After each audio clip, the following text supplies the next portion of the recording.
BRS party కూడా ప్రతిపక్ష నాయకుడు ఫామ్ హౌస్లోనే ఉన్నాడు, బయటకు వస్తలేడు. కాబట్టి బీఆర్ఎస్ పార్టీ రాదు, బీజేపీకి కూడా ఒక స్టాండ్ లేదు కాబట్టి ఆ పార్టీ కూడా రాదు. ఇదే వాళ్ళ ధీమా. కాబట్టి 3 ఏళ్ల తర్వాత అసలు ఏం జరగబోతోంది అనేది. అంటే ఒక అధికారంలోకి రావాలనుకునే వ్యక్తి నేను ఈ కార్యక్రమం చేస్తా, ఈ ప్రజలకి హామీ ఇస్తా, ఈ అభివృద్ధి చేస్తా అని అనాలి. కానీ వాళ్ళ వీక్నెస్ నాకు స్ట్రెంగ్త్ అవుతుంది, శత్రువు ఇంకోటికి శత్రువు మిత్రుడు అవుతాడు, ఇవి మ్యూజికల్ చైర్. అంటే అదే శాశ్వతం కాదు. అది ఇప్పుడు 3 సంవత్సరాల సమయం ఉంది కాబట్టి ఇవన్నీ ఓవర్కమ్ అవ్వడానికి కొన్ని ఛాన్సెస్ ఉంటాయి. సో దాన్ని పెద్ద పట్టించుకోదు. అయితే ఓటు బ్యాంకు దానికి ఆలోచిస్తే తెలంగాణ రాష్ట్రంలో 50% పవర్లో ఉన్నది బీజేపీ పార్టీ.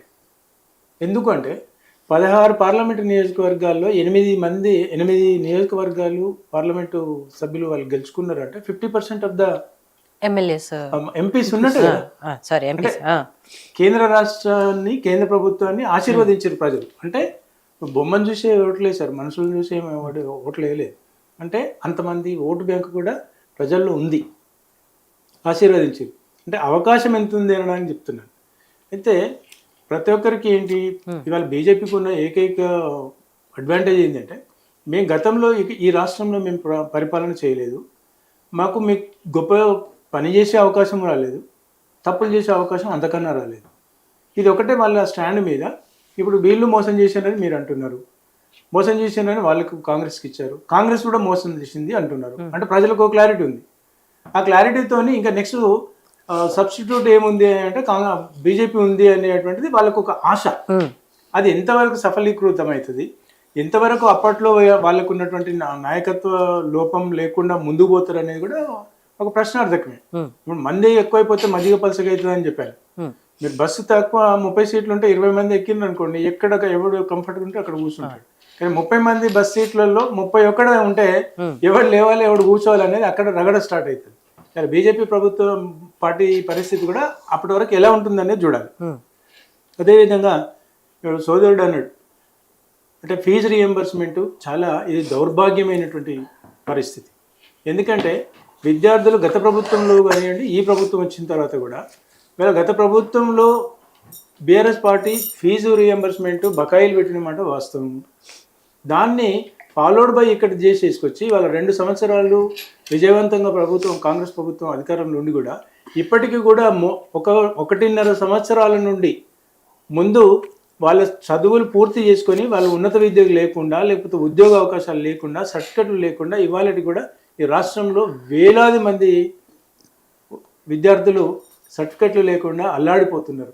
సో గౌరవ ముఖ్యమంత్రి రేవంత్ రెడ్డి గారు మీ పట్టు విడుపులు పోయి మీరు ఎన్నో వేల కోట్ల రూపాయలు వేటుకో వెచ్చిస్తున్నారు. విద్యార్థుల భవిష్యత్తు కాబట్టి తక్షణమే ఆ ఫీజు బకాయిలు మీరు రిలీజ్ చేసేసి ఆ సర్టిఫికెట్స్ కూడా రిలీజ్ చేయాల్సిన బాధ్యత, నైతిక బాధ్యత గౌరవ ముఖ్యమంత్రి రేవంత్ రెడ్డి గారి పైన ఉందని చెప్తున్నాను. అదేవిధంగా ఇక కవిత గారి గురించి, కవిత గారు అన్నారు కాళేశ్వరం కామారెడ్డిలో ఒకటి రాలేదు, ఒక చుక్క రాలేదు, ఒక నీళ్లు రాలేదు, ఏమేమో అంటుంది. అంటే మరి ఇన్ని సంవత్సరాలు ఒకటండి పార్టీలో ఉండి నువ్వు అప్పుడు కూడా కాళేశ్వరం ఇది నిరుపయోగమైంది, కాళేశ్వరం వల్ల ప్రజలకు ఏమాత్రం ఉపయోగం లేదని ఆ రోజు కనుక అంటే ఈరోజు కూడా అంటే దానికి ఒక నిబద్ధత, చిత్తశుద్ధి, ఒక ఉన్నతమైనటువంటి ఆలోచన అనేది ఆలోచిస్తారు. నువ్వు పార్టీ వెళ్ళిపోయినాక కాళేశ్వరం ఉపయోగం లేదంట, అసలు కాళేశ్వరమే కట్టలేదు ఈ రాష్ట్రంలో అంటే కూడా ఏం చేస్తారు అంటే అంతటి నిరాధారణమైనటువంటి ఆరోపణ ఉంటుంది. ఎవరు పట్టించుకోరు. ఇవాళ కాంగ్రెస్ పార్టీ కానివ్వండి, లేకపోతే ఇంకోరు. ఇవాళ రేవంత్ రెడ్డి గారి మీద రాజగోపాల్ రెడ్డి గారు ఇక్కడ ఉండి ఈ పార్టీలో ఉండి విమర్శిస్తున్నాడు. దానికి ఒక సైంటిటీ ఉంటుంది, దానికి ఒక నిబద్ధత ఉంటుంది. అది ఒక స్టాండ్ ఉన్నటువంటి నాయకత్వం, ఆయనకు ఉన్నటువంటి డేర్ అనుకోవచ్చు, లేకపోతే ఆయనకు ఉన్నటువంటి ప్రజాస్వామ్యం అనుకోవచ్చు, ఏదైనా అనుకోవచ్చు. కానీ ఆయన వెళ్ళిపోయిన తర్వాత రేవంత్ రెడ్డి గారు నన్ను 100 కోట్లు అడిగితే నేను మంత్రి పదవి ఇవ్వలేదు, ఆయన నన్ను 50 కోట్లు అడిగితే నేను ఇవ్వలేదు, నన్ను తీసుకుపోయి రాహుల్ గాంధీ గారి కాలు మొక్కమంటే నేను మొక్కలేదని అట్లాంటి ఎన్ని ఆరోపణలు చేసినా పార్టీ నుండి వెళ్ళిపోయిన తర్వాత ఎవ్వరూ పట్టించుకోరు. ఇవాళ కవిత పరిస్థితి కూడా అంతే. మరి ఈ బాధ్యత కవిత కూడా ఇవాళ ఆమె అన్ని ట్రిక్కులు ఏందో నాకు అర్థం కాదు. బీసీ వాదం గురించి అంటుంది. మరి బీసీ వాదం నీ పార్టీ ప్రెసిడెంటో నువ్వు వర్కింగ్ ప్రెసిడెంటో బీసీలకు ఇచ్చినవా? మరి నువ్వే ఎందుకు లీడర్షిప్ తీసుకుంటున్నావు? బీసీలే అభివృద్ధి చెందాలి అనుకున్నప్పుడు బీసీలని వర్కింగ్ ప్రెసిడెంట్ పెట్టు, బీసీని ఫౌండర్ ప్రెసిడెంట్ పెట్టు, నువ్వు గౌరవ సలహాదారుగా ఉండొచ్చు కదా. అంటే ఒకవైపు బీసీలు కావాలి అనుకుంటూనే మరి నువ్వే అధికారంలోకి ఉంటే చిత్తశుద్ధి ఎక్కడుంది? రేవంత్ రెడ్డి గారి గన్ విషయం అంటే వాళ్ళకి అది అయిపోయింది. తెలంగాణ రాష్ట్రం వచ్చింది, అధికారం వచ్చింది, అధికార మార్పిడి జరిగినాయి. ఇప్పుడు వాటి గురించి మనం చర్చలు మళ్ళీ చేస్తే కూడా ఉపయోగం లేదు. నెక్స్ట్ ఈ 79 సంవత్సరాలు, ఇప్పటికి 79 సంవత్సరాల సుదీర్ఘమైనటువంటి చరిత్రలో స్వతంత్ర భారతదేశంలో విద్యా వైద్యం విషయం గురించి వచ్చినప్పుడు విద్య విషయంలో కేంద్రంలో బీజేపీ పార్టీ 2014 అధికారంలోకి బీజేపీ సెంట్రల్ గవర్నమెంట్ రాకముందుకు, నరేంద్ర మోడీ గారి ఆధ్వర్యంలో రాకముందుకు వచ్చినప్పటి నుండి మెడికల్ కాలేజీలు దేశవ్యాప్తంగా 180% ఎస్టాబ్లిష్ అయినాయి. అంటే అప్పుడు ఉదాహరణకు అప్పుడు ఒక 100 మెడికల్ కాలేజీ ఉంటే ఎన్ని సంవత్సరాలు? ఒక 65-70 సంవత్సరాల సుదీర్ఘమైన చరిత్రలో 100 కాలేజీలు ఉంటే ఇవాళ 280 కాలేజీలు అయినాయి. అంటే 180% ఎక్కువైంది. అందులో ప్రధానంగా తెలంగాణ రాష్ట్రంలో కూడా మెడికల్ కాలేజెస్ ఇంక్రీజ్ అయిన మాట వాస్తవం. దేశవ్యాప్తంగా వాళ్ళు కూడా ఇచ్చినటువంటి కాంట్రిబ్యూషన్ కావచ్చు, లేకపోతే వాళ్ళ కాంట్రిబ్యూషన్ ఇవ్వకపోయినా కూడా తెలంగాణ రాష్ట్రంలో కేసీఆర్ గారు ఆ విజయానికి నాంది శ్రీకారం చుట్టిన మాట వాస్తవం. ఉదాహరణకు బస్తీ దవాఖానాలే కావచ్చు, లేకపోతే వరంగల్లో ఉన్నటువంటి కాలేజ్ హాస్టల్ కావచ్చు, కొత్తపేటలో కడుతున్నటువంటి హాస్పిటల్స్ కావచ్చు, ఇట్లా పెద్ద ఎత్తున వాళ్ళు ఆ వైద్యం మీద కొంత కాన్సన్ట్రేట్ చేసిన మాట వాస్తవం. అదేవిధంగా సైకిల్ పై గొర్రెలు ఉంటే ఒక్కొక్కసారి కొంతమంది అధికారులు మరి ఏం ఆలోచించి ఏం పని చేస్తారో వాళ్ళకి సోయి ఉండదు. కంప్యూటర్ కూడా విజిత గారు అని కొడుతుంటే ఒక్కొక్కసారి విజయ అని వస్తుంది, అంటే స్పెల్లింగ్. ఆ మాత్రం వాళ్ళు సైకిల్ అంటే ట్రాన్స్పోర్టేషన్ ఏమొచ్చిందో కానీ ప్రతిపక్ష పార్టీలకు ఒకటి వచ్చింది. మరి ఓకే, ఆ సైకిల్ మీద ట్రాన్స్పోర్టేషన్ చేయడం ఇప్పుడు తప్పు చేసేవాడు ఎవరు కూడా అంత బ్లైండ్ గా చేయరు జనరల్ గా. అంటే పోనీ మొత్తంలో 4 లక్షలు, 1,00,000 కోట్లు, ఒక 50 కోట్లు అయింది అనుకోండి, మరి ఎన్నిట్లో ఆ గొర్రెలు సైకిల్ మీద పోయినాయి? అది కూడా ఆలోచించాలి కదా. తప్పు ఒక్కొక్కసారి జరుగుతుంటుంది.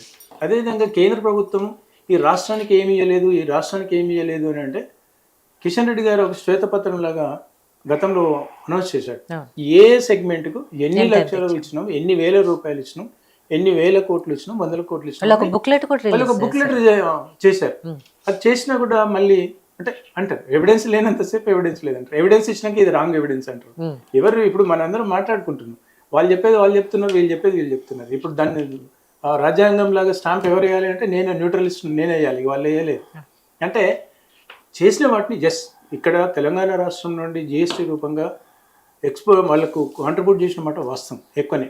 కానీ ఈ దేశం అని అనుకున్నప్పుడు అభివృద్ధి చెందిన రాష్ట్రాలు, భారతదేశంలో దక్షిణాది రాష్ట్రాల యొక్క ఆర్థిక స్థితిగతులు ఉత్తర భారతదేశం కానివ్వండి, ఈశాన్య భారతదేశంలో ఉన్నటువంటి రాష్ట్రాల కంటే ఈ రోజు నుండి కాదు, అది గత 50 సంవత్సరాల చరిత్రను మనం తీసినా కూడా మన దక్షిణ భారతదేశం ఉన్నటువంటి ఆర్థిక సంపత్తి ఉత్తర భారతదేశంలో, ఈశాన్య భారతదేశంలో ఉండదు. సో అందుకని కొన్ని రాష్ట్రాలు కాంట్రిబ్యూషన్ ఉంటే కొన్ని రాష్ట్రాలకు డెవలప్గా కానిటువంటి రాష్ట్రాలకు కాంట్రిబ్యూట్ చేసి డెవలప్ చేయాల్సిన బాధ్యత కేంద్ర ప్రభుత్వాన్ని. కాబట్టి మనం ఇచ్చినంత వాళ్ళకి ఇవ్వకపోవచ్చు, కానీ అసలే అక్కడ ఇన్కమ్ ప్రొడక్షన్ ఉండదు, డెవలప్మెంట్ ఉండదు. అటువంటి ఇవాళ బీహార్ రాష్ట్రం నుండి మన దగ్గరికి వేల మంది, లక్షల మంది ఎందుకు కాంట్రిబ్యూట్ అవుతున్నారు? ఒరిస్సా నుండి ఎందుకు వస్తున్నారు? లేకపోతే మనకు రాజస్థాన్ నుండి ఎందుకు వస్తున్నారు? ఇటువంటి అక్కడ లేబర్ చాలా స్థితిగతులు చాలా డిఫరెంట్గా ఉంటాయి. సో ఆ విషయంలో మనం ఇవ్వట్లేదు అనేది కాదు, బట్ ఒక ప్రభుత్వంగా ఒక పార్టీ స్టాండ్గా అడుగుతారు. కానీ అది ఎక్కడి నుండి సాధ్యం? ఇవాళ రేవంత్ రెడ్డి గారు ఉన్నారు. రేవంత్ రెడ్డి గారు కొడంగల్ నియోజకవర్గానికి 1,000 కోట్ల రూపాయలు డెవలప్మెంట్ చేస్తున్నారని అంటారు. శాసనసభ్యులు కూడా అంటున్నారు. మరి అంటే ఎక్కడో మరి నీకు ఓన్లీ కొడంగలే నీకు ప్రాతినిధ్యం కాదు కదా. నీకు ముఖ్యమంత్రి, నువ్వు అన్ని రాష్ట్రాలకు అన్ని నియోజకవర్గాలకు ముఖ్యమంత్రి. కానీ మరి నువ్వు ఒక నియోజకవర్గానికి 1,000 కోట్ల రూపాయలు వెళ్తే మరి పక్క రాష్ట్రం ఏమనుకుంటారు, పక్క దేశం ఏమనుకుంటారు, పక్క నియోజకవర్గం ఏమనుకుంటారు? అదేవిధంగా ఎట్ ద సేమ్ టైం మళ్ళీ ఆ నియోజకవర్గానికి రేవంత్ రెడ్డి గారు ఉండి చేయకపోతే మళ్ళీ ఈ ప్రతిపక్ష పార్టీలే మీ నియోజకవర్గానికి ఆయన చేసింది ఏముంది, ఆయన ఉద్ధరించింది ఏముంది, ఆయన ఎలుగబెట్టింది ఏముంది అని మళ్ళీ విమర్శిస్తారు. అంటే రెండు ఉంటాయి. ఈ 4 బాధ్యతలు లేని ప్రతిపక్ష పార్టీలు, బాధ్యత లేని పార్టీలు ఆ విధమైనటువంటి విమర్శలు చేయదు. ఇప్పుడు రేవంత్ రెడ్డి గారు నిజంగా కూడా ఆ నియోజకవర్గానికి ఏం డెవలప్మెంట్ చేయలేదు అనుకోండి, ఈ ప్రతిపక్ష పార్టీలు ప్రశ్నించారు. మరి ఆయన నియోజకవర్గంలో కొంత ఉంటుంది. గతంలో చంద్రబాబు నాయుడు గారు తీసుకున్నటువంటి కుప్పం నియోజకవర్గం నుండి డెవలప్మెంట్ చేశారు, లేకపోతే రాజశేఖర రెడ్డి గారు ఉన్నటువంటి పరిస్థితిలో కడప నియోజకవర్గానికి పార్లమెంట్ నియోజకవర్గం చేశారు. ఇది సహజం. చేయకపోతే మళ్ళీ వీళ్ళే అంటారు కదా. సో దాన్నే అదొక గ్రాటిట్యూడ్ ఉంటుంది. ఇట్స్ నైతిక వాళ్ళకు ఉన్నటువంటి ఏమంటారు, వాళ్ళకు ఒక హక్కు అది. అంటే ముఖ్యమంత్రులకు ఆ వెసులుబాటు ఉంటుంది, ప్రధానమంత్రి కానీ వాళ్ళకి కానీ. కోదండరామ్ సార్ మిత్రుడు అంటారు, కోదండరామ్ సార్కు మంత్రి పదవి ఎందుకు ఇవ్వలేదు, ఇస్తా అని అన్నాడు కదా. అంటే కోదండరామ్ సార్ గారిని ఇవాళ నేను కూడా ప్రశ్నిస్తాను. గతంలో మీరు బీఆర్ఎస్ పార్టీ అధికారంలో ఉన్నప్పుడు, కాంగ్రెస్ పార్టీ అధికారంలోకి రావడానికి ముందు మీరు చేసిన ఉద్యమం ఏంటి, మీరు చేసినటువంటి ప్రయత్నం ఏంటి, మీరు ఎన్నిసార్లు విద్యార్థుల దగ్గర పోయారు, ఇవాళ విద్యార్థుల దగ్గరికి పోలేదు, నిరుద్యోగుల దగ్గర పోవట్లేదు అంటే మీకు ముఖం చెల్లదు.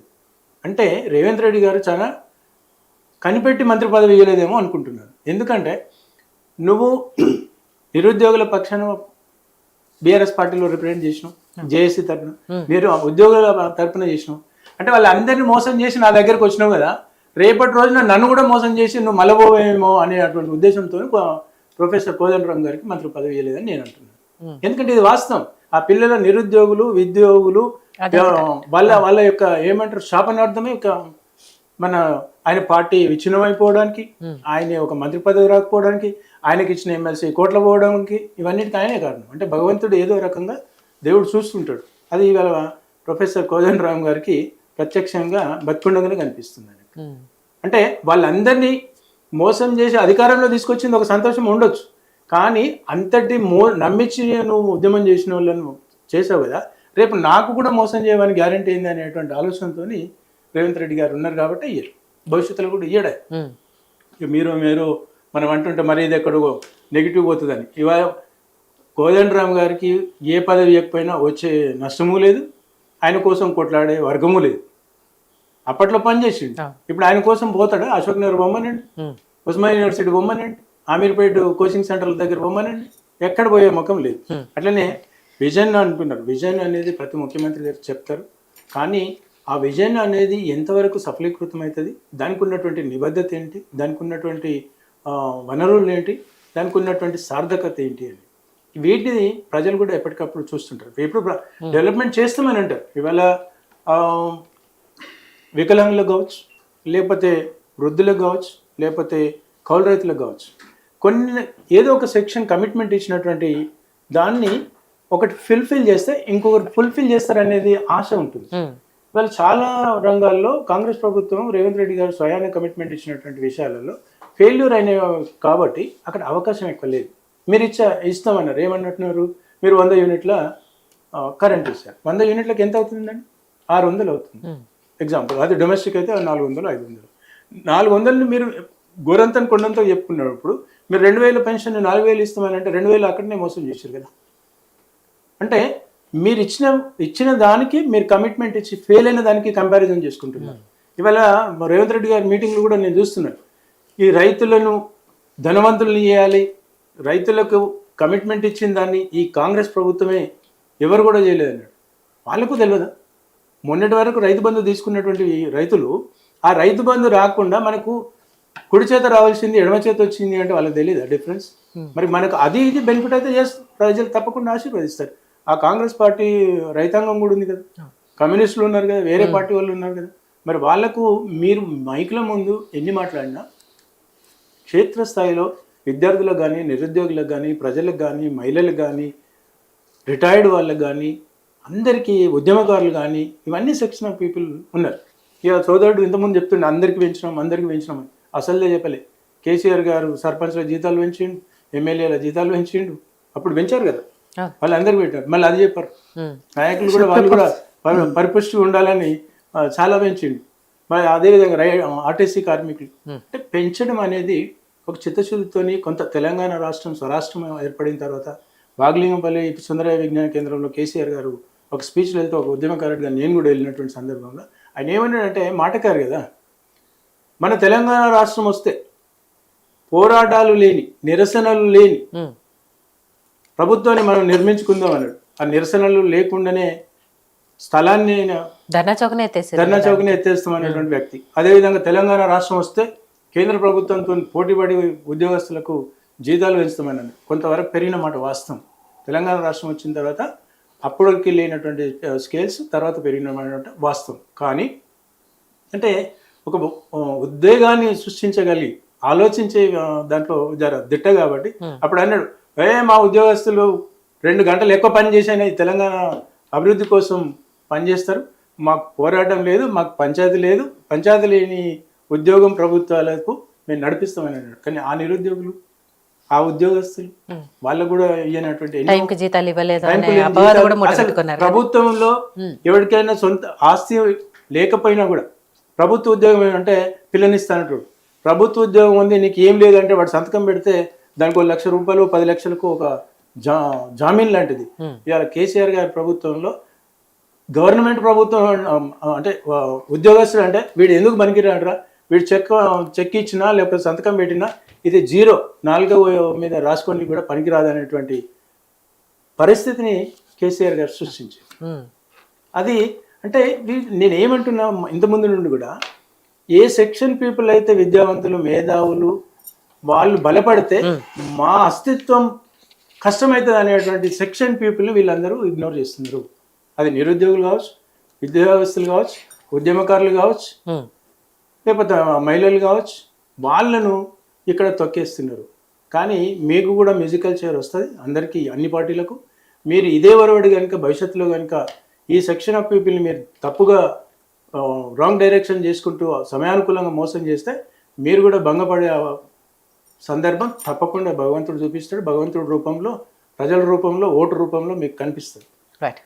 సో మొత్తానికి రేవంత్ వ్యాఖ్యల వెనుక అంటే అధిష్టానం ఆశీస్సులు ఉన్నాయో లేకపోతే ఆయన అభిమానుల ఉత్సాహాన్ని నింపడానికో నిజంగానే ఆయన సీటుకి ఎసరు వస్తుందని భావించి ముందుగానే ఇలాంటివి మాట్లాడుతున్నారు. ఏదైనా కూడా సరే, నెక్స్ట్ ప్రజలకు మంచి చేస్తే మళ్ళీ అధికారంలోకి వస్తారు, ఎవరు ముఖ్యమంత్రి అవుతారు అనేది కూడా వాళ్ళే డిసైడ్ చేస్తారు.